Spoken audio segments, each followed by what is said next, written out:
Good morning, students. Today we will learn about the third law of motion. Okay. So before coming to the third law of motion, we will see some examples. Suppose there is a table and one ball is there on the table. Then here how the ball is placed on table. How the ball is placed on table. Acha, tell me one thing we all know about the gravitational force. We are knowing na that gravitational force is what? That the earth, due to the gravitational force, earth is what? Earth attract every object towards it okay मतलब अर्थ जो है, अर्थ में क्या है? Gravitational force है। तो अर्थ हर चीज को, हर ऑब्जेक्ट को क्या करता है? अपनी तरफ अट्रैक्ट करता है ना। ठीक है, चलो ये टेबल है, यहाँ पे ये टेबल है और यहाँ पे क्या है? अर्थ है, सरफेस है। ठीक है, ये अर्थ सरफेस है, ये टेबल रखा हुआ है ग्राउंड के ऊपर, टेबल के ऊपर ये बॉल रखा हुआ है। अच्छा बताओ, अगर यहाँ पे ग्रेविटेशनल फोर्स अप्लाई हो रहा है तो ये जो बॉल है उसको तो इस टेबल को तोड़ के यहाँ पे आ जाना चाहिए था अर्थ के ऊपर, नहीं? अगर ये अर्थ ग्रेविटेशनल फोर्स अप्लाई कर रहा है तो ये जो बॉल है इसको क्या करना चाहिए था? इस टेबल को भी ब्रेक कर देना चाहिए, तोड़ देना चाहिए था, सीधे कहाँ आ जाना चाहिए था? अर्थ के ऊपर, है ना। But what is here? The ball is placed on the table only. But ये बॉल कहाँ पे रखी हुई है? टेबल के ऊपर रखी हुई है ना। आप घर में चेयर के ऊपर बैठे हुए हो, अगर ग्रेविटेशनल फोर्स तो है तो क्या आप चेयर को तोड़ के सीधे जमीन पे आ गए हो? क्या नहीं ना, आप चेयर के ऊपर बैठे हुए हो ना। अगर ग्लास टेबल के ऊपर रखा हुआ है, पेन टेबल के ऊपर रखी हुई है, तो हर चीज, हर ऑब्जेक्ट उसके प्लेस पे रखा हुआ है ना। ऐसा तो नहीं है कि हर चीज सीधे अर्थ पे आ गई है, नहीं ना। तो ऐसा क्यों है? ये जो बॉल है, ये बॉल अगर हमने यहाँ पे टेबल के ऊपर रखा हुआ है तो ये बॉल टेबल के ऊपर प्लेस्ड है, यहाँ पे रखा हुआ है ना। क्यों रखा हुआ है? ठीक है, आप अगर चेयर पे बैठे हो तो आप कैसे चेयर पे बैठे हो, तो वहां पे हो क्या एग्जैक्टली क्या हो रहा है? देखो यहाँ पे क्या हो रहा है। This ball, what happens when the ball is placed on the table? Actually, here the ball exert an downward force on the table. This ball exert an downward force on table. ये जो ball है यहाँ पे क्या करता है? Downward force लगाता है। किसके ऊपर लगाता है? टेबल के ऊपर। ठीक है, अच्छा अगर ये बॉल एक डाउनवर्ड फोर्स लगा रहा है टेबल के ऊपर, तो क्या टेबल ऐसे दब गया नीचे की तरफ? आप बोलोगे फोर्स लग रहा है तो टेबल को दब जाना चाहिए, ऐसा हो रहा है क्या? टेबल दब गया क्या नीचे की तरफ? नहीं ना, नहीं दबा। टेबल का जो सरफेस है वो तो फ्लैट है ना, बिल्कुल प्रॉपर है। तो ऐसा क्यों? Because here the table also gives an equal and opposite force to upward. ठीक है, जैसे यहाँ पे बॉल क्या कर रहा है? टेबल के ऊपर एक डाउनवर्ड फोर्स अप्लाई कर रहा है। सिमिलरली यहाँ पे टेबल क्या कर रहा है? बिल्कुल इक्वल मैग्नीट्यूड का, मतलब जितना फोर्स बॉल लगा रहा है टेबल के ऊपर, ये टेबल भी एग्जैक्ट उतने ही मैग्नीट्यूड का फोर्स कहाँ लगा रहा है? अपवर्ड डायरेक्शन में। कहाँ पे लगा रहा है? अपवर्ड डायरेक्शन में। अगर इस फोर्स को हम बोल रहे हैं कि ये प्लस है तो ये वाला फोर्स क्या है? माइनस। सपोज जो बॉल टेबल के ऊपर जो फोर्स लगा रही है वो मान लो, अगर आपका सपोज मान लो ये 2 न्यूटन का है, तो टेबल भी क्या करती है? इक्वल फोर्स किसके ऊपर लगाता है? बॉल के ऊपर, बट इन अपोजिट डायरेक्शन। तो ये क्या हो जाएगा? -2 न्यूटन। क्या हो जाएगा? -2 न्यूटन। मैं क्या बोल, आपको समझ में आ रहा है? मैंने क्या बोला यहाँ पे कि एक टेबल है, टेबल के ऊपर एक बॉल रखी हुई है। ठीक है, जैसे आप क्लास में बैठते हो ना, आप क्लास में बैठते हो तो आप डेस्क के ऊपर बुक्स रखते हो, तो क्या वो बुक्स डेस्क को तोड़कर नीचे चला जाता है? डेस्क के ऊपर रखा रहता है। आप चेयर के ऊपर या आप बेंच के ऊपर बैठे रहते हो, क्यों? क्योंकि जब आप बेंच पे बैठते हो तो आप क्या करते हो? उस बेंच के ऊपर क्या करते हो? एक डाउनवर्ड फोर्स अप्लाई करते हो। तो जब डाउनवर्ड फोर्स अप्लाई करते हो तो क्या वो बेंच टूट जाता है? नहीं टूटता ना। क्यों? क्योंकि आप जितना फोर्स क्या करते हो? बेंच पे लगाते हो, बेंच भी उतना ही इक्वल एंड अपोजिट फोर्स किसके ऊपर लगाता है? आपके ऊपर लगाता है। तभी आप एग्जैक्ट उस बेंच पे क्या आते हो? बैठ पाते हो। क्लियर है? तो यहाँ पे वही बता रहे कि जो बॉल है ये क्या कर रहा है? टेबल के ऊपर, सपोज अगर ये टेबल के ऊपर 2 न्यूटन का फोर्स लगा रहा है डाउनवर्ड, तो टेबल भी क्या करेगा? उसके ऊपर एक अपवर्ड फोर्स अप्लाई करेगा। और ये दोनों फोर्स जो होते हैं सेम होते हैं। कैसे होते हैं? इक्वल होते हैं। Their magnitude is same. If this force is suppose 2 newton, then the table will also exert opposite force, that is what? -2 newton. Okay, so what is the net force here on the ball? यहाँ पे जो net force है वो क्या हो जाएगा? +2 newton, then -2 newton, it is what? 0। यहाँ पे जो आपका नेट फोर्स है वो कितना हो जाएगा? यहाँ पे 0। क्यों? क्योंकि ये +2 न्यूटन का फोर्स लगा रहा है, ये -2 न्यूटन का फोर्स लगा रहा है। अब जब दोनों के फोर्स को हम ऐड करेंगे तो उसके ऊपर जो नेट फोर्स है वो कितना आ जाएगा, 0, है ना। अगर नेट फोर्स अगर 0 हो रहा है, मैंने आपको फर्स्ट क्लास में बताया था, if the net force is 0 that means it is what, balance force, and due to that this ball will not move, it will remain on the table on exact one position only. ठीक है, तो अगर ये ball के ऊपर यहाँ पे जो नेट फोर्स है वो 0 है, तो ये बॉल मूव नहीं करेगी, वो टेबल पे जहां आपने रखा है वो वहीं पे रहेगा, है। चलो और एग्जांपल देते हैं इसका, और एग्जांपल लेते हैं। जब आप स्विमिंग करते हो तो क्या होता है, ये वाटर है, और जब इसमें आप स्विमिंग करते हो तो क्या होता है, आप वाटर को पीछे की तरफ पुश करते हो। आप क्या करते हो, वाटर को पीछे की तरफ क्या करते हो, पुश करते हो, you are pushing the water backward side. जब आप वाटर को पीछे की तरफ पुश करते हो तो वाटर क्या करता है, मतलब यहाँ देखो, आप जब स्विमिंग कर रहे हो तो आप वाटर को किसकी तरफ पुश कर रहे हो, पीछे की तरफ, backward. Similarly the water pushes you in forward direction, water आपको कहाँ पुश करता है, इन फॉरवर्ड डायरेक्शन, तभी आप क्या कर पाते हो, स्विम कर पाते हो, और आप आगे क्या करते हो, मूव करते हो। आपने फील किया है ना, आप लोग जब स्विम करते हो तो हम लोग बोलते हैं ना, बेटा स्विम करना है तो पानी को पीछे की तरफ पुश करो, बोलते हैं पीछे की तरफ पुश करो, पैर चलाओ, वाटर को पीछे की तरफ पुश करो। क्यों ऐसा बोलते हैं, क्योंकि जब हम वाटर को पीछे की तरफ पुश करते हैं तो मतलब पुश करें इन द सेंस कि हम फोर्स लगा रहे हैं, हम वाटर की तरफ बैकवर्ड डायरेक्शन में क्या करते हैं, फोर्स लगाते हैं, then the same force water will exert on us in the forward direction, that's why only we are able to swim and we move forward, है ना। ठीक है, एग्जाम्पल वो आप फील करते हो ऐसा, ठीक है। जैसे फ्रॉग भी है, अगर फ्रॉग भी देखो, वाटर में जब फ्रॉग स्विम करता है तो फ्रॉग अपने लेग्स के थ्रू क्या करता है, वाटर को बैकवर्ड पुश करता है, एंड वाटर उसको क्या करता है, सेम उसी फोर्स के साथ फॉरवर्ड मूव करवाता है, फॉरवर्ड पुश करता है, that's why the frog swim in the water. Other examples देखो, जब बर्ड है, बर्ड अगर आपकी क्या करती है, बर्ड जब एयर में क्या करती है, फ्लाई करती है, तो ऑब्जेक्ट वहां पे है, अप्लाई हो रहे हैं। First is bird and the second is what, air, है ना। फर्स्ट इज क्या हो जाएगा आपका, बर्ड, और सेकंड क्या हो जाएगा, एयर। ठीक है, अब देखो जो बर्ड होती है, बर्ड क्या करती है, जब बर्ड के विंग्स क्या करते हैं, बर्ड के विंग्स क्या करते हैं, एयर को डाउनवर्ड पुश करते हैं। बर्ड के जो विंग्स होते हैं वो एयर को क्या करते हैं, डाउनवर्ड पुश करते हैं, और एयर उतना ही फोर्स कहाँ लगाती है, अपवर्ड, किसके ऊपर, बर्ड के ऊपर। The wings of bird pushes the air downward, and that much force the air pushes the bird upward. जितना फोर्स बर्ड क्या कर रही है, बर्ड के विंग्स जो है वो एयर को नीचे पुश करने लगा रहे हैं, एग्जैक्टली उतना ही फोर्स एयर क्या करती है, किसके ऊपर लगाती है, बर्ड के ऊपर। So there are two quantities, first is what, bird, and the second is what, air. ठीक है, तो यहाँ पे आप ये बोल सकते हो कि एक फोर्स कहाँ हो रहा है, ये जो बर्ड ने पुश किया एयर को नीचे की तरफ, दैट इज व्हाट, एक्शन, वो क्या कहलाएगा यहाँ पे, एक्शन। और जो उसके अपोजिट जो एयर ने फोर्स लगाया अपवर्ड डायरेक्शन में, that is called reaction, that is known as what, reaction. ठीक है, चलो और एग्जांपल ले लेते हैं इसका, एक और एग्जांपल लेते हैं। अगर आपने बोट देखा होगा, ठीक है, तो बोट में जो भी बैठा है पर्सन, वो क्या करता है, जब उसको बोट को आगे पुश करना होता है तो ये जो वाटर को क्या करता है, पीछे की तरफ पुश करता है, वाटर की तरफ पीछे पुश करता है, इसने वाटर को पीछे की तरफ पुश किया, दैट इज व्हाट, एक्शन। ये क्या कहलाएगा, action, because this person is pushing the water in backward direction, so it is the action of this person. Okay, then in the opposite what the water will pushes this board in the forward direction, so that is known as what, reaction, that is known as reaction। देखो ये reaction कब हो रहा है, जब ये action perform हो रहा है, तभी क्या परफॉर्म हो रहा है, reaction.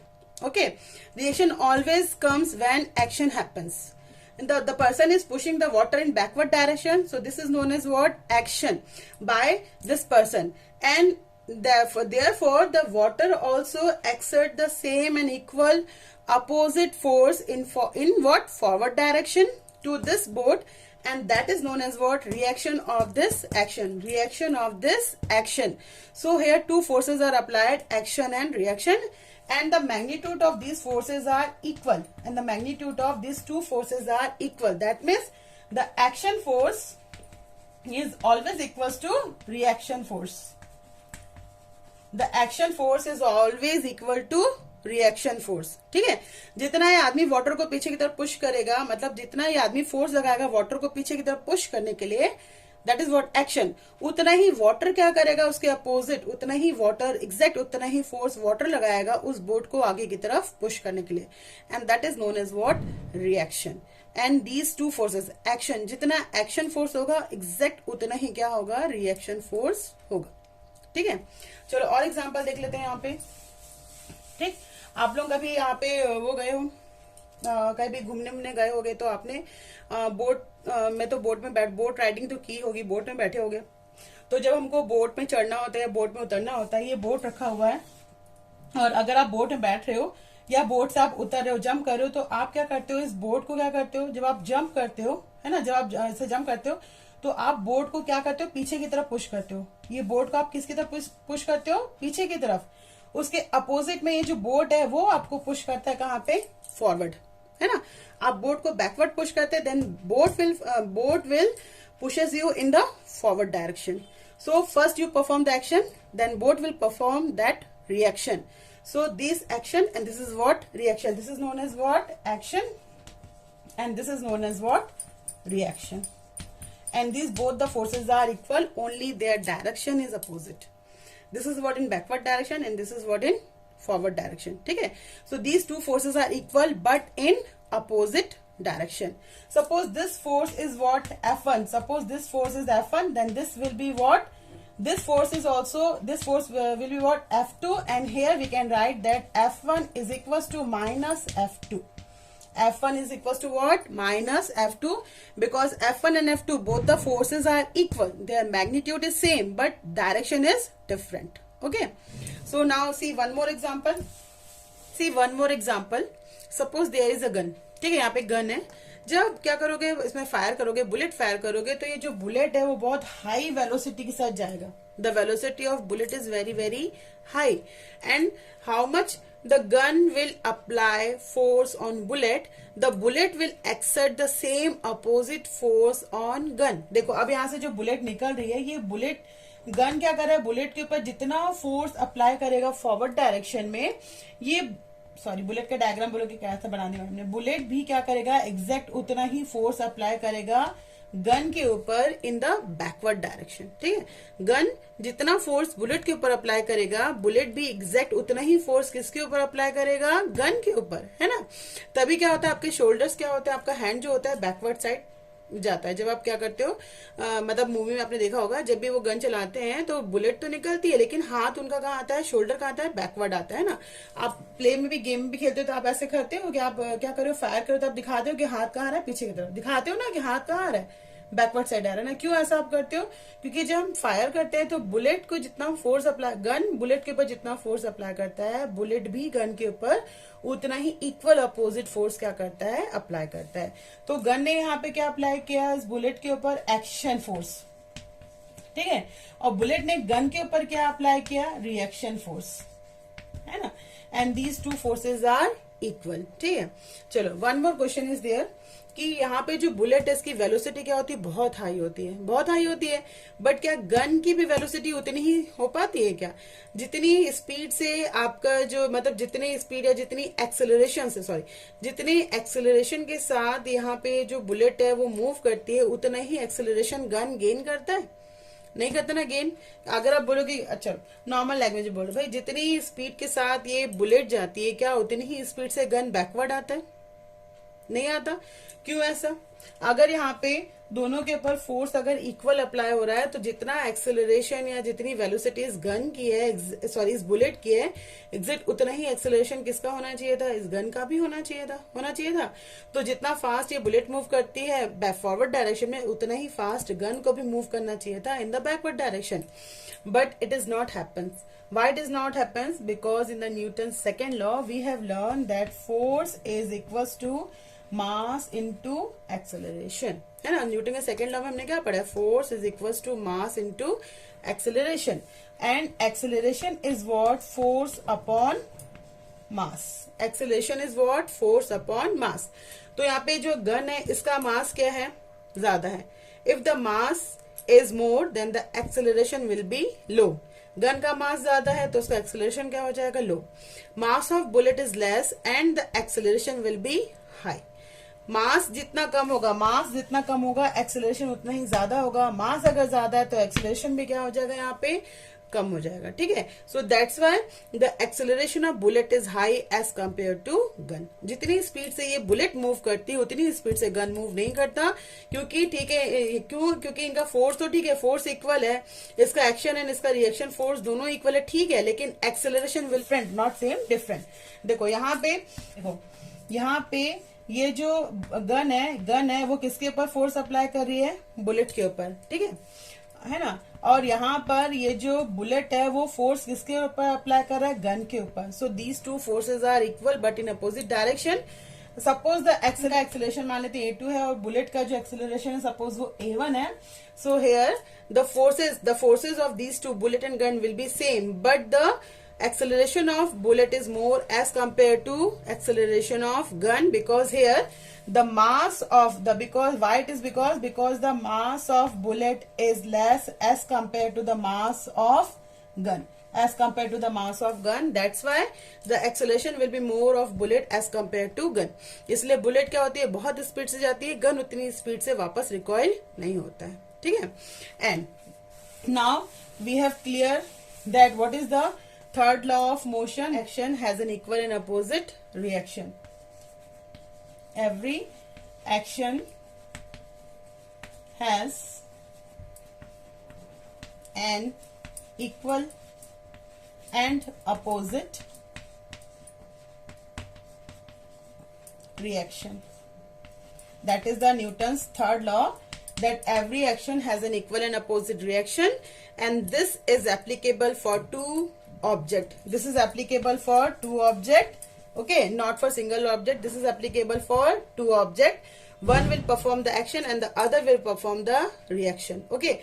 One will exert the action force, then the second one will perform the reaction force on the other. So for the action and reaction we need what, two object। जैसे हमने इसके पहले बताया था कि जो बॉल है वो टेबल के ऊपर फोर्स लगा रहा था डाउनवर्ड, देन टेबल उसके ऊपर अपवर्ड फोर्स लगा रहा था। तो यहाँ पे दो ऑब्जेक्ट कौन से हो गए, बॉल एंड टेबल।